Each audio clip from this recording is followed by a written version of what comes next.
Hi, everyone. This is Jacqui Cooper with JCooperTravels talk show, and I want to welcome everyone to the talk show today. Travel is coming back, and I have an old friend on. Karen is going to be talking about travel that's close and near and dear to my heart in just another few minutes. Before I have her introduce herself, I'm going to just have a quick chat for those that might not know what J. Cooper Travels is all about as to our history. Last year, I started the talk show, and it was supposed to be focusing on places to go and see around the world. And then COVID hit. And so we've all been temporarily paused, but we're getting back in the swing of things. I know recently I took a road trip up to Maine, and that was a lot of fun. But so the J. Cooper Travels is more than just where do we go physically. It's also how do we travel in life. It's how do we travel both with our families, careers, professionally, spiritually, every which way, fitness wise. So you're going to hear a lot of different stories about how people came to be in their professions and what they're doing. And definitely like and subscribe so you can hear all the great stories, the inspirational tales, and it can help you kind of think about ideas on which direction you want to go. But today, our direction is all about cruises, all about travel, and I want to welcome you, Karen, back to the show. How are you doing today? I'm doing great, and I want to thank you so much for having me back on, Jacqui. I love talking with you. It's so nice to have a like-minded individual to share things with. But thanks again. I really enjoy being here. Yeah, no. Why don't you go ahead and introduce who you serve and the name of the organization? And for those that are not familiar with talk shows, we are going to be mentioning different links at least 3 times during our conversation. So don't worry, you'll have time to write it down. And if for some reason you don't have a paper and pen, just come back to J. Cooper Travels and come to this episode. The links will definitely be embedded within, so you can click on all the resources that we're going to be sharing. So Karen, why don't you go ahead and share? And while you're doing that, I'll also pull up your website. Perfect. Thank you. So I work for a special needs group, or Special Needs at Sea, we've also been known as, and we service the special needs community in a lot of different ways. For those people that would like to travel the world, we operate in 217 metropolitan areas in 70 countries. So we have a huge global footprint.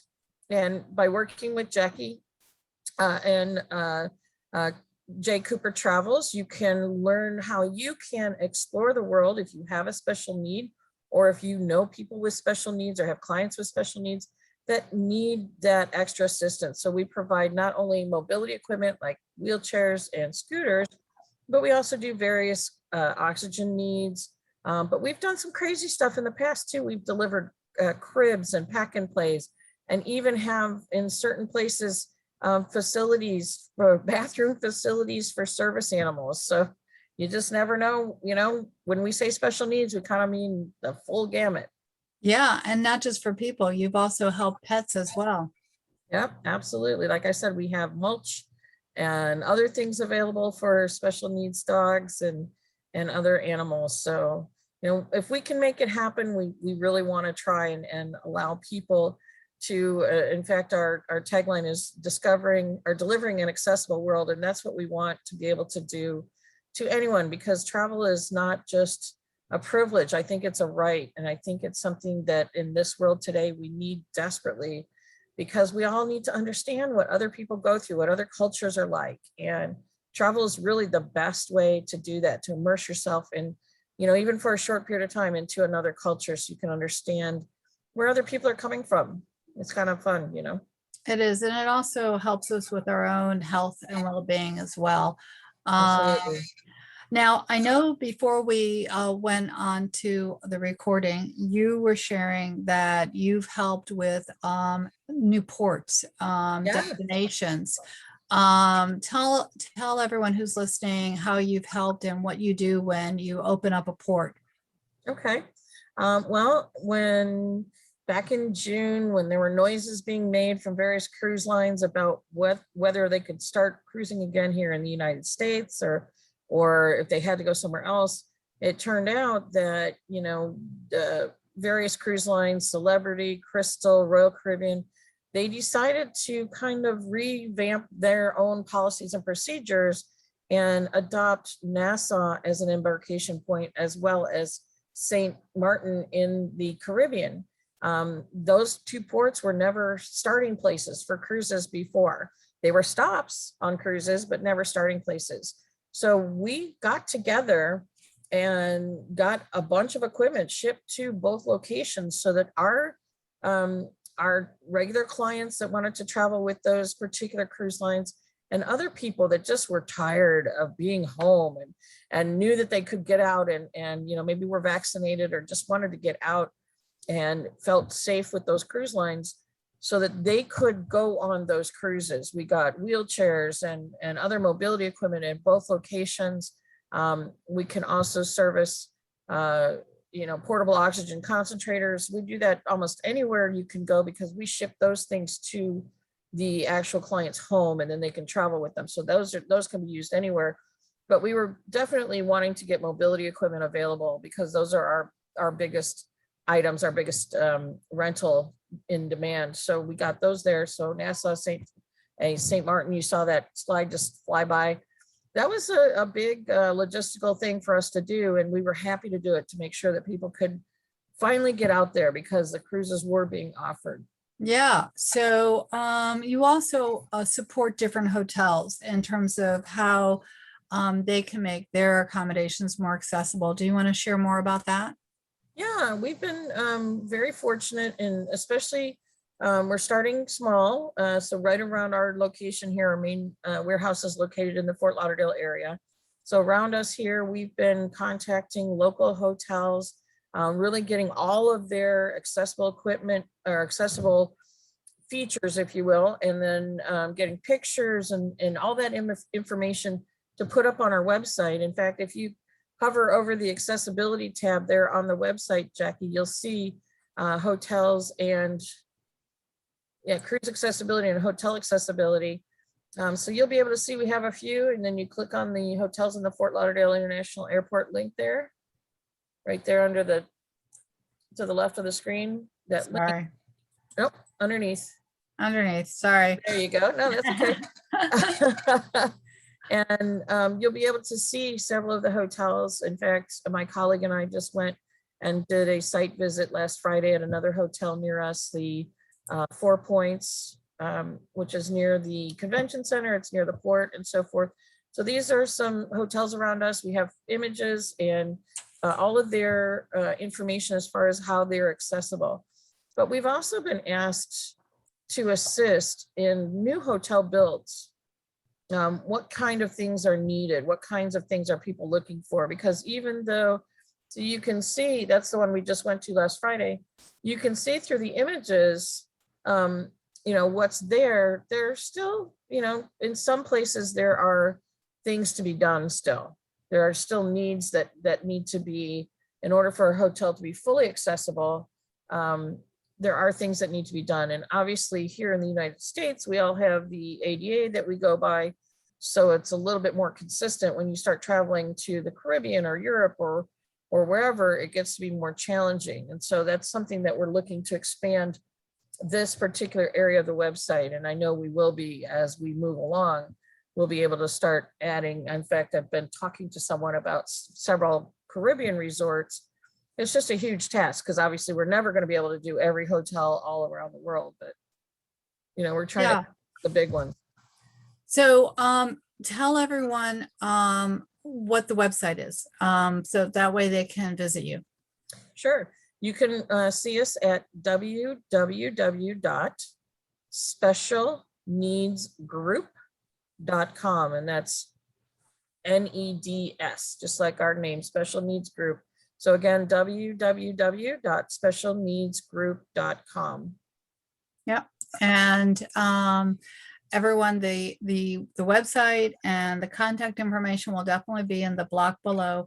I know you also mentioned that you have a newsletter. So why don't you talk more about that? Because I would think that anyone who wants to stay updated should definitely subscribe to that. Absolutely.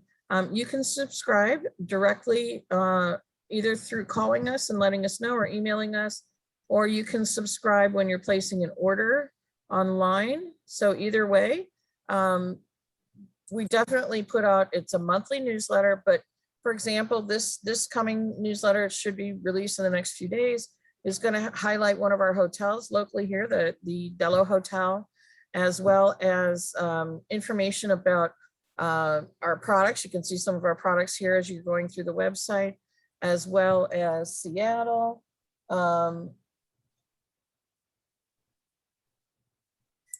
Sorry about that. That's okay.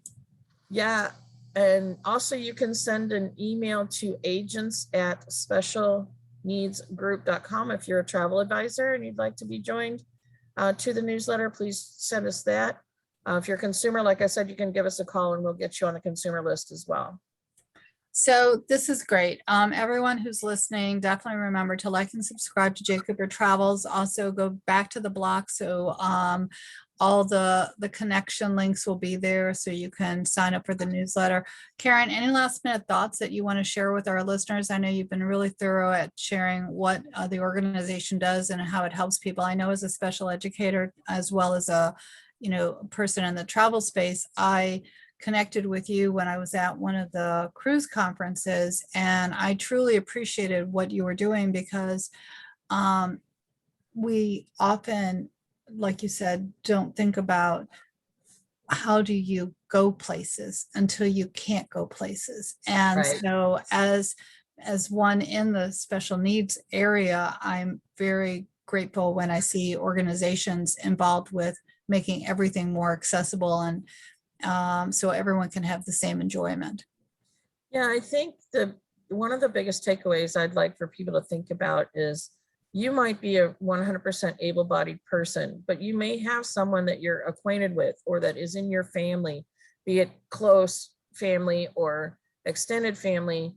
And, unless you're having to deal with each day's challenges, it may not be front of mind. So one of the things I always like to share is just try to be a little bit more aware as you're out your daily life. If you're at the grocery store or you're out and about doing whatever, if you see someone in a scooter, in a wheelchair, or somebody who has a service dog or service animal of some sort or whatever, just not stalkerish, but just watch them for a few minutes and just kind of see what it is that they have to deal with. Make it more part of your awareness, not even though you may not have to deal with it on a daily basis. I think that's what's so important about making this world more accessible. And it's because all of us, not just those that have the needs, but all of us need to be championing various solutions, whatever it may be. So travel to me, as I said, is not a privilege, it's a right. And I think it's so important for all of us to stick together to make sure that people who want to travel get that opportunity. I agree with you totally. So everyone, and definitely enjoy, remember, have a great day, be kind to one another. I think that's one of the things that COVID has shown us. We need to take the time and the space for each moment and appreciate the gifts in the life that we've been given. So everyone have a great day, and I will talk to everyone soon. Thank you so much, Karen. Thank you. I appreciate the opportunity.